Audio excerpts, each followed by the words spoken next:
दोस्तों, गुवाहाटी का यह खूबसूरत मैदान आज फिर एक बार कसी हुई गेंदबाजी, गहरे अनुशासन और रणनीतिक कप्तानी का मुख्य गवाह बना। भारतीय गेंदबाजों ने कुछ समय के लिए शानदार प्रदर्शन किया, लेकिन साथ ही विरोधी साउथ अफ्रीका टीम के बल्लेबाजों ने भी अपने जबरदस्त कारनामों से न सिर्फ स्कोरबोर्ड को बढ़ाया बल्कि खेल प्रेमियों का दिल जीत लिया। इस खतरनाक बल्लेबाजी को देख कप्तान पंत के तक उड़ गए होश। जी हां दोस्तों, दिखाएंगे आपको इस आज के दिन की पूरी हाइलाइट्स, तो इस वीडियो को अंत तक जरूर देखें और अगर टीम इंडिया के फैन हो तो इस वीडियो को दिल खोलकर एक लाइक जरूर करें। इस वीडियो का लाइक टारगेट है 400 लाइक। दोस्तों, 2 मैचों की टेस्ट श्रृंखला का निर्णायक और दूसरे टेस्ट मुकाबले का दूसरा दिन आज एक बार फिर भारत और साउथ अफ्रीका के बीच रणभूमि बन चुके गुवाहाटी के खूबसूरत मैदान पर खेला गया। पहले दिन टॉस जीतकर बल्लेबाजी करने उतरी साउथ अफ्रीका की टीम ने भारतीय गेंदबाजी के सामने ईंट का जवाब पत्थर से दिया था। एक और जहां जसप्रीत बुमराह की आग उगलती गेंदों ने अफ्रीकी बल्लेबाजों के लिए मुश्किलें खड़ी की, तो वहीं कुलदीप यादव की फिरकी में कई बल्लेबाज पूरी तरह फंसते चले गए। इसके बावजूद अफ्रीकी बल्लेबाजों ने लगातार छोटी बड़ी साझेदारियां बनाकर भारतीय टीम की राह में रोड़े अटकाए। दिन का खेल समाप्त होने तक साउथ अफ्रीका ने 6 विकेट के नुकसान पर 247 रन बनाकर अपनी स्थिति मजबूत कर ली थी। लेकिन अब आज इस रोमांचक टेस्ट मुकाबले के दूसरे दिन क्रीज पर सेनुरन मुथुसामी और विकेटकीपर काइल वेरेन की जोड़ी थी। उनके सामने भारतीय आक्रमण की बागडोर संभालने एक बार फिर जसप्रीत बुमराह आए। लेकिन सुबह के सत्र में साउथ अफ्रीका के ये दोनों ही बल्लेबाज एक अलग आत्मविश्वास के शिखर पर नजर आ रहे थे। उन्होंने अपने अनुभव का पूरा इस्तेमाल करते हुए भारतीय गेंदबाजों का सामना किया। खासकर ऑलराउंडर सेनुरन मुथुसामी तो मानो भारतीय गेंदबाजी के लिए सबसे बड़ी चट्टान बनकर खड़े हो गए थे, जबकि काइल वेरेन ने भी उनका बखूबी साथ दिया। इन दोनों के बीच एक और साझेदारी भारतीय गेंदबाजी के खिलाफ बनने लगी थी, जिसने कप्तान ऋषभ पंत के माथे पर चिंता की लकीरें खींच दी। हालत हाथ से बाहर जाते देख पंत ने तुरंत गेंदबाजी का जिम्मा कुलदीप यादव और अनुभवी रविंद्र जडेजा की जोड़ी को थमाया। लेकिन मुथुसामी और वेरेन की यह जोड़ी इन 2 दिग्गज स्पिन गेंदबाजों के सामने भी गजब का प्रदर्शन कर रही थी। पारी के 92वें ओवर में मुथुसामी ने कुलदीप यादव की गेंद पर स्क्वायर लेग की तरफ एक गजब का स्वीप शॉट लगाकर चौका बटोरा, जिसने साउथ अफ्रीका को एक जरूरी सांस दी। इन दोनों की गजब की बल्लेबाजी कप्तान ऋषभ पंत के पसीने छुड़ाने लगी थी, क्योंकि शुरुआती हमले में भारत को एक भी सफलता नहीं मिली। देखते ही देखते इस जोड़ी ने अपनी मजबूत 50 रनों की साझेदारी पूरी की और साउथ अफ्रीका की टीम ने 300 का महत्वपूर्ण आंकड़ा भी पार कर लिया। भारतीय टीम इस पहले सत्र में गहरे संकट में थी। तभी गेंदबाजी पर आए रविंद्र जडेजा ने मुथुसामी को लगभग LBW आउट कर दिया था। भारतीय खेमे में जश्न का माहौल था, लेकिन मुथुसामी ने DRS का सहारा लिया। थर्ड अंपायर ने पाया कि गेंद ने बल्ले का किनारा लिया था, जिसके चलते मुथुसामी बाल बाल बच गए। भारतीय टीम के साथ मानो किस्मत पूरी तरह से रूठ चुकी थी। साउथ अफ्रीका की बल्लेबाजी अब भारतीय टीम को इस मुकाबले में बैकफुट पर धकेल रही थी। इस बीच सेनुरन मुथुसामी ने अपने साहसिक अर्धशतक को पूरा किया। साउथ अफ्रीका का यह ऑलराउंडर भारतीय गेंदबाजी के लिए सबसे बड़ी पहेली साबित हो रहा था। विकेट लेने के लिए कप्तान पंत ने अपने हर गेंदबाज को आजमाया, लेकिन इस साझेदारी पर उसका कोई असर नहीं हुआ। दूसरे दिन के पहले सत्र के अंत तक साउथ अफ्रीका की टीम ने एक भी विकेट नहीं गंवाया और स्कोर बोर्ड पर 316 रन लगा दिए। भारतीय गेंदबाजी इस सत्र में पूरी तरह से असफल रही। यह सत्र पूरी तरह से साउथ अफ्रीका के नाम रहा और मैच में अपनी पकड़ और मजबूत बना ली। लंच ब्रेक के बाद जब दूसरा सत्र शुरू हुआ तो भारतीय ड्रेसिंग रूम में माहौल गर्म था। 316 रन पर कोई विकेट नहीं गंवाने के कारण टीम इंडिया पर दबाव का पहाड़ बन चुका था। क्रीज पर सेट हो चुकी मुथुसामी और वेरेन की जोड़ी एक बार फिर भारतीय टीम की आंख का कांटा बनने मैदान में उतरी। कप्तान ऋषभ पंत ने एक बार फिर अपने सबसे बड़े हथियार जसप्रीत बुमराह को गेंद थमाई। बुमराह इस सत्र में एक भूखे शेर की तरह आत्मविश्वास से भरे हुए नजर आए। हालांकि उनके पहले ही ओवर की आखिरी गेंद पर सेनुरन मुथुसामी ने एक जोरदार चौका लगाकर इस सत्र की शुरुआत की, जिसने भारतीय कप्तान की चिंता को और गहरा कर दिया। लेकिन अब दूसरे छोर से रविंद्र जडेजा ने कमान संभाली। उनकी गेंदें समझने में अफ्रीकी बल्लेबाजों को थोड़ी दिक्कत आ रही थी, लेकिन फिर भी साझेदारी धीमी गति से आगे बढ़ रही थी। तभी अपने अगले ओवर में लौटे बुमराह ने एक इनस्विंगिंग गेंद डाली जो लेग साइड पर जा रही थी। इस गेंद पर बड़ी अपील हुई।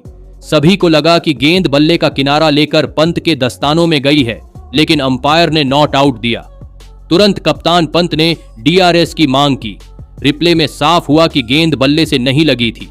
एक बार फिर भारतीय टीम ने एक और रिव्यू गवा दिया और भारतीय टीम के हाथ केवल निराशा ही निराशा आई, मानो आज नसीब ने पूरी तरह धोखा दे दिया हो।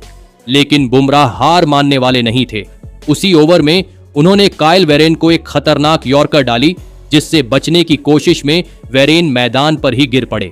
इस घटना ने साफ कर दिया कि बल्लेबाज का नियंत्रण डगमगा चुका है और फिर इस मौके को ताड़ते हुए रविंद्र जडेजा ने अपनी चाल चली। उन्होंने वेरेन को अपनी जाल में फंसाया। एक हल्की सी टर्न होती हुई गेंद पर वेरेन क्रीज से बाहर निकले और पलक झपकते ही स्टंप्स के पीछे खड़े ऋषभ पंत ने उन्हें स्टंप आउट कर दिया। काइल वेरेन की 122 गेंदों में 45 रनों की सधी हुई पारी का अंत हुआ। भारतीय टीम को यह अमूल्य विकेट मिल चुका था। साउथ अफ्रीका की यह खतरनाक साझेदारी अब टूट चुकी थी और भारतीय खेमे में खुशी की लहर दौड़ गई थी। वेरेन के आउट होते ही मैदान पर आए मार्को यानसन, लेकिन उनके इरादे भारतीय टीम के लिए कतई नेक नहीं थे। उन्होंने आते ही आक्रामक रवैया अपनाया और भारतीय स्पिन गेंदबाजों को अपना निशाना बनाना शुरू कर दिया। विकेट लेने वाले रविंद्र जडेजा के खिलाफ यानसन ने एक आसमानी छक्का जड़ दिया, जिसने भारतीय टीम के बढ़ते आत्मविश्वास पर गहरी चोट कर दी। दूसरी ओर सेट हो चुके सेनुरन मुथुसामी ने वॉशिंगटन सुंदर के खिलाफ एक और गजब का चौका लगाकर स्कोर बोर्ड को तेजी से आगे बढ़ाया। यानसन तो मानो भारतीय गेंदबाजी के लिए सबसे बड़ा सिरदर्द बन चुके थे। जडेजा पर वह पूरी तरह हावी हो गए थे। उन्होंने जडेजा के खिलाफ एक शानदार चौका लगाया और जब जडेजा फिर गेंदबाजी पर आए तो यानसन ने एक हैरान कर देने वाला स्लॉग स्वीप लगाकर एक और गगनचुंबी छक्का जड़ दिया। यह सब देखकर कप्तान ऋषभ पंत पूरी तरह से बैकफुट पर नजर आए और उन्होंने तुरंत गेंदबाज में बदलाव किया और कुलदीप यादव को वापस आक्रमण पर लगाया। लेकिन कुलदीप यादव के खिलाफ भी मुथुसामी और यानसन की यह जोड़ी आग उगलती रही। मुथुसामी ने चौका लगाया और इस ओवर का अंत मार्को यानसन ने सीधे सामने एक बहुत ही लंबा दर्शनीय छक्का लगाकर किया। कुलदीप यादव के इस ओवर से 12 रन आए। ये साझेदारी भारतीय गेंदबाजी के छक्के छुड़ा रही थी और देखते ही देखते इन दोनों की ताबड़तोड़ 50 रनों की साझेदारी भी पूरी हो चुकी थी। साउथ अफ्रीका के बल्लेबाजों ने मानो रन बनाने की ठान ली थी। पंत ने अब अपने आखिरी दांव के रूप में जसप्रीत बुमराह को वापस लगाया, लेकिन मार्को यानसन ने बुमराह को भी नहीं बख्शा। बुमराह के खिलाफ भी यानसन ने एक शानदार सीधा चौका जड़ दिया। बुमराह भी यानसन की इस विस्फोटक बल्लेबाजी को देखकर हैरान थे और फिर इसी बीच साउथ अफ्रीका की टीम ने अपनी पहली पारी में 400 रनों का विशाल आंकड़ा भी पार कर लिया। पहले बल्लेबाजी करने वाली टीम का यह हमेशा से सपना रहता है कि वे 400 का आंकड़ा छुए और साउथ अफ्रीका ने यह कारनामा कर दिखाया। 400 का आंकड़ा पार होने के बाद भारतीय गेंदबाजी की निराशा चरम पर थी। इसी दौरान कप्तान पंत ने एक बार फिर कुलदीप यादव पर भरोसा जताया, लेकिन मुथुसामी ने कुलदीप यादव के खिलाफ एक बार फिर आक्रमण की राह चुनी। पहले एक शानदार चौका जड़ा और फिर अगली ही गेंद पर एक गगनचुंबी छक्का लगाकर भारतीय टीम के बचे खुचे आत्मविश्वास को भी तहस नहस कर दिया।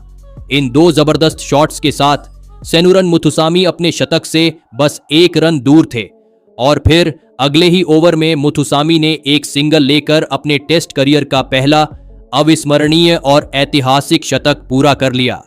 स्टेडियम में सभी दर्शक, यहां तक कि कप्तान तेम्बा बावुमा ने भी खड़े होकर तालियां बजाने पर मजबूर हो गए। मुथुसामी की यह पारी केवल उनके करियर का नहीं बल्कि साउथ अफ्रीका की टीम के लिए एक जीवन दान थी। भारतीय टीम अभी मुथुसामी के शतक के सदमे से उबर ही रही थी कि अगले ही ओवर में उनके साथ बल्लेबाजी कर रहे मार्को यानसन ने भी अपना महत्वपूर्ण और ताबड़तोड़ अर्धशतक पूरा कर लिया।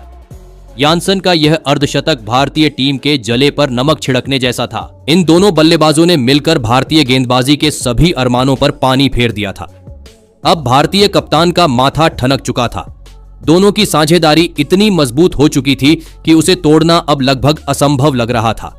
इन दोनों की अटूट साझेदारी की वजह से भारतीय टीम इस मुकाबले में बहुत ही पीछे छूट चुकी थी। भारतीय टीम ने इस जोड़ी को तोड़ने के लिए हर हथकंडा अपनाया, लेकिन उन्हें जरा भी सफलता नहीं मिली। इस दूसरे सत्र के अंत तक भारतीय टीम इस साउथ अफ्रीका की साझेदारी को तोड़ नहीं पाई। साउथ अफ्रीका की टीम ने दूसरे दिन के दूसरे सत्र के अंत तक 7 विकेट के नुकसान पर 428 रन का विशाल स्कोर खड़ा कर लिया था। यह दूसरा सत्र भी पूरी तरह से साउथ अफ्रीका के नाम रहा, जिसने मैच पर अपनी मजबूत पकड़ बना ली। यह दूसरा दिन अब अपने अंतिम और रोमांच से भरे तीसरे सत्र में प्रवेश कर चुका था। 7 विकेट पर 428 रन के साथ मुथुसामी और यानसन की जोड़ी भारतीय गेंदबाजों के लिए काल बन चुकी थी। लेकिन क्रिकेट अनिश्चितताओं का खेल है और इसका बेहतरीन उदाहरण इस सत्र की शुरुआत में ही देखने को मिला और इस सत्र की शुरुआत में भारतीय टीम को एक विशाल सफलता मिली। कप्तान पंत ने गेंदबाजी की कमान मोहम्मद सिराज को सौंपी। सिराज ने चतुराई दिखाते हुए शतकवीर मुथुसामी को एक शॉर्ट पिच गेंद डाली। मुथुसामी ने इस पर एक गलत शॉट खेलने का प्रयास किया और गेंद हवा में उछलकर सीधे यशस्वी जायसवाल के हाथों में समा गई। सेनूरन मुथुसामी 206 गेंदों पर 109 रनों की ऐतिहासिक पारी खेलकर पवेलियन लौटे। मोहम्मद सिराज ने साउथ अफ्रीका की एक महत्वपूर्ण साझेदारी को तोड़कर भारतीय टीम के लिए संजीवनी का काम किया। मैदान पर आए नए बल्लेबाज साइमन हार्मर, लेकिन खतरा अभी टला नहीं था। मार्को यानसन नाम का तूफान अभी भी क्रीज पर डटा हुआ था। विकेट गिरने के बावजूद मार्को यानसन का आत्मविश्वास 7वें आसमान पर था। उन्होंने अगले ही ओवर में रविंद्र जडेजा के खिलाफ फिर से अपना बल्ला घुमाया और 2 हैरान कर देने वाले छक्के लगाकर भारतीय टीम के इरादों पर पानी फेर दिया। यानसन अब और भी ताबड़तोड़ अंदाज में बल्लेबाजी कर रहे थे। जडेजा के महंगे ओवर के बाद विकेट लेने वाले मोहम्मद सिराज जब गेंदबाजी पर आए तो मार्को यानसन ने उनके खिलाफ भी वहीं आक्रामक रवैया बनाए रखा। उन्होंने सिराज के खिलाफ एक चौका जड़ा और फिर एक गजब का पुल शॉट लगाकर गेंद को सीधा दर्शक दीर्घा में पहुंचा दिया। मार्को यानसन किसी भी भारतीय गेंदबाज को बख्श नहीं रहे थे। पंत जानते थे कि मार्को यानसन को रोकने का अब एक ही तरीका है, तेज गेंदबाजी। उन्होंने एक बार फिर जसप्रीत बुमराह को गेंद थमाई और बुमराह ने आते ही अपना जादू दिखाया। उन्होंने यानसन के साथ बल्लेबाजी कर रहे नए बल्लेबाज साइमन हार्मर को एक खतरनाक इनस्विंगर पर क्लीन बोल्ड कर दिया। साइमन हार्मर को तो समझ ही नहीं आया कि गेंद कहां से आई और कहां गई। साइमन हार्मर 17 गेंद में 5 रन बनाकर आउट हो गए। साउथ अफ्रीका के पास अब बस एक ही विकेट बचा था। बल्लेबाजी के लिए आए थे केशव महाराज, लेकिन विकेट गिरने का मार्को यानसन की बल्लेबाजी पर कोई असर नहीं हुआ। उसी ओवर की अंतिम गेंद पर उन्होंने बुमराह के खिलाफ एक और जोरदार चौका लगा दिया। मार्को यानसन अब अपने शतक के काफी नजदीक पहुंच चुके थे और केशव महाराज का भी उन्हें बखूबी साथ मिल रहा था। साउथ अफ्रीका की टीम अपने स्कोर को और ऊंचा ले जाती जा रही थी। अब मार्को यानसन 90 का आंकड़ा पार कर चुके थे और शतक की दहलीज पर खड़े थे। लेकिन तभी कप्तान पंत ने एक बार फिर कुलदीप यादव पर दांव लगाया और इस बार पंत का दांव काम कर गया। कुलदीप यादव के ओवर की पहली ही गेंद पर बल्ले का अंदरूनी किनारा लेकर मार्को यानसन क्लीन बोल्ड हो गए। मार्को यानसन 91 गेंदों में 93 रन बनाकर आउट हुए। वह केवल 7 रनों से अपने गजब के शतक से चूक गए और बहुत ही ज्यादा निराश दिखे। लेकिन आखिरकार भारतीय टीम की गेंदबाजी को अब आराम करने का मौका मिल चुका था, क्योंकि साउथ अफ्रीका की यह पहली पारी 489 रनों के विशाल स्कोर पर समाप्त हो चुकी थी। उसके बाद साउथ अफ्रीका से मिले 489 रनों के लक्ष्य के पहाड़ का पीछा करने के लिए भारतीय टीम के 2 युवा दिग्गज यशस्वी जायसवाल और केएल राहुल मैदान में उतरे। उनके कंधों पर इस विशाल लक्ष्य का पीछा करते हुए अपनी टीम को एक विस्फोटक और अटूट ओपनिंग शुरुआत दिलाने की बहुत बड़ी जिम्मेदारी थी। तो वही साउथ अफ्रीका की तरफ से पारी का पहला ओवर लेकर मार्को यानसन आए। इस विशाल स्कोर का दबाव उनके लिए 2 धारी तलवार जैसा था, लेकिन यशस्वी जायसवाल ने पारी की पहली ही गेंद पर खाता खोलकर अपने इरादे जाहिर कर दिए। यानसन की गेंदें हवा में लहराती हुई नजर आ रही थीं, तो वही मैदान में रोशनी भी धीरे धीरे कम होने लगी थी। इसके बावजूद यानसन के इस स्विंगिंग ओवर में यशस्वी जायसवाल के बल्ले से एक बेहतरीन चौका देखने को मिला। यशस्वी जायसवाल गजब के फॉर्म में नजर आ रहे थे।